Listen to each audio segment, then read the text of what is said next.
un Français sur deux aujourd'hui, c'est ce que vous êtes en train de me dire, n'a pas fait de choix. C'est la raison pour laquelle, à 5 semaines du premier tour, je dis rien n'est joué. Et nous, avec Jean-Luc Mélenchon, nous continuons à penser que nous pouvons être la surprise de cette élection, parce qu'il y a une profonde aspiration dans ce pays au grand changement. On peut le dire de manière plus crue, à un grand coup de balai.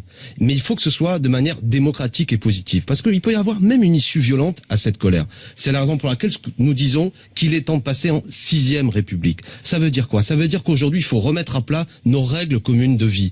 Qu'est-ce que vous, Jean-Jacques et moi, nous faisons peuple, avec tous ceux qui nous écoutent, mais qu'est-ce qui nous réunit? Rediscutons-en.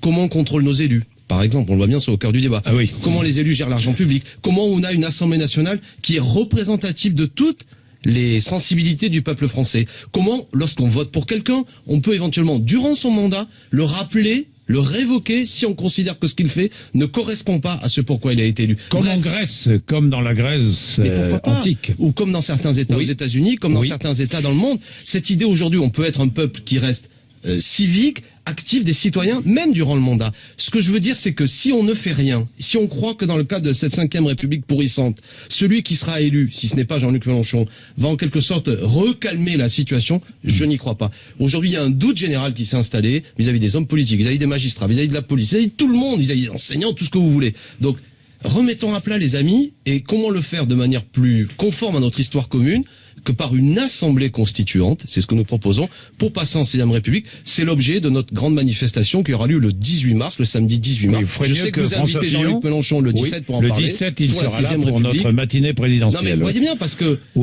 c'est ce moment important. Moi je crois que non seulement les conditions sont mûres à ce grand changement, mais elles ont même commencé à pourrir. Et si c'est pas l'issue positive par le débat qui l'emporte, ça peut être une issue brutale et violente, parce que la colère que notre ami au café il exprime, ce ras-le-bol peut s'exprimer après par, pourquoi pas, une violence quasi physique, ou voire même la solution xénophobe. Et moi, j'y crois pas. Je ne crois pas que ce soit en montrant du doigt 5 à 6 millions de nos concitoyens en disant ils sont pas comme nous, ils ont pas la même religion, en ethnicisant, si je puis dire, le débat, qu'on va s'en sortir. Plus que jamais, égalité sociale entre les citoyens, sortie écologique, démocratie, c'est ça les vrais sujets.